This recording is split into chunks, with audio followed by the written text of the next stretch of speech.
And we're back. We're talking about social networking and social media. We're with Diane Myers.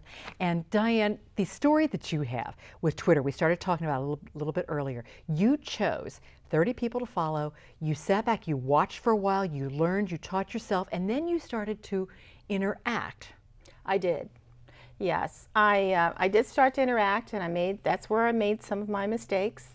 And I had a very, very nice person that would come back to me and say, well, yeah, and as a direct message, and we call that a DM. Okay. And he would say, well, Diane, you may want to say this. You may want not to say, because I was calling hashtags hash marks. So as much as I was learning, I was still making, but I thought, how very nice of that stranger to come back and be so kind to send me a private message that no one would see. So anyway, I was also right in the throes of deciding to rebrand myself and change my logo. I wanted my website in business 5 years. I started my website in 2005, so it's 2010. I wanted it to look like 2010. So I touched base with one of the gentlemen that I was tweeting with, and I thought he had excellent knowledge. I was almost at a point where I wasn't going to follow anybody else. I was just going to follow him because I was learning so much from him. So I contacted him, I emailed him, and he called me back and immediately, and I thought I was talking to this rock star, you know what I mean? It was so sweet. So I was telling him what I wanted to do and so forth. So he actually immediately came up with some very good ideas. And then, of course, he knew what I did before he called me back and checked out my website, the one I currently had. And I wasn't positive all he did, but I knew that he was very, very involved in social media and search engine optimization and so forth, exactly what I wanted to do. So in any event, we had several conversations. He did develop my logo. He did develop my website, did a wonderful job, very proud of what I have now and proud of him. And he said to me, you know, he says, I'm a distributor and I sell promotional products. He says, but I'm just really so busy. He said, I think I'm going to turn over all my business to you. So I thought, oh my gosh, what were the odds of that? So anyway, that just increased my business and opportunity and potential, just that alone. Then I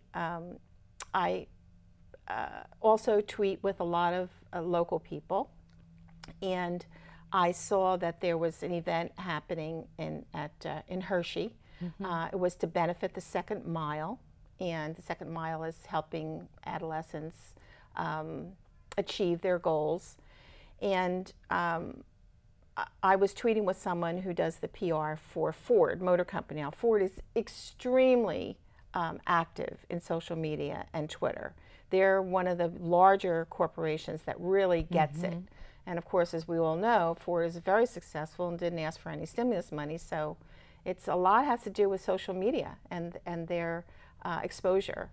So Alan Mulally from Ford Motor Company was coming to speak for the Second Mile. So I sponsored that particular event, a portion of it. Right. And I got to meet Alan Mulally and Ann Dieter Gallagher from the Dieter Gallagher Group, and lots of people came from Memphis and various different states. Howell Marketing from Memphis came up to this event. And so I met about 10 people that I tweet with at this particular event. So before you know it, I'm going to be working with the Second Mile on a premier golf event that they're having at Hershey Country Club in September. So it has increased my business quite a bit.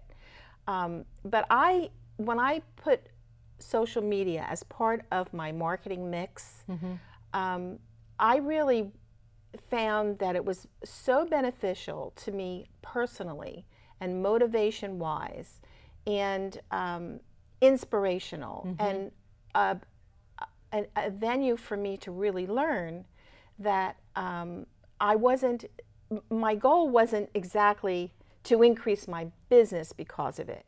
So that's where you have to decide how much time you're going to invest. When we talk about develop a strategy to integrate social media with your marketing. So everything has a value. Your marketing, you want to create a value for the return, and that's your advertising, your promotions, your publicity, your public relations, and your sales. So, and one of them now should be social media. So it's just to put that into perspective.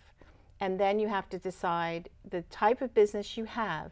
Is Facebook more valuable? But again, as I was saying in the first segment, you should have a presence in all, because if you put something on Twitter, if you put the number sign, which we call that a hashtag, but it's the number sign, and you put LI after your Twitter message, it will also go to your LinkedIn account.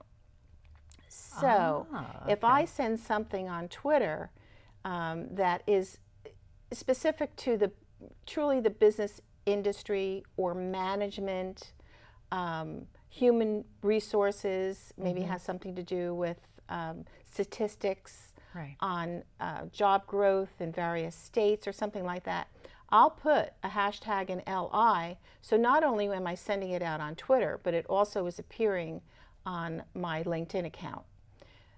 So there's ways, there's various applications, there's desktop applications where you don't have to go into twitter.com and the internet. You can just have Twitter on your desktop all the time. There's a new application now that just came out this morning. It's called I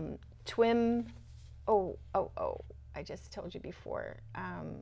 Twimbo. Twimbo. Well, I'll tell you what, we're going to take a brief pause. Okay. We're going to come back. We're going to talk about Twimbo. We're going to talk about you writing for a magazine, too, and a new social group, networking group that's here. So stay with us.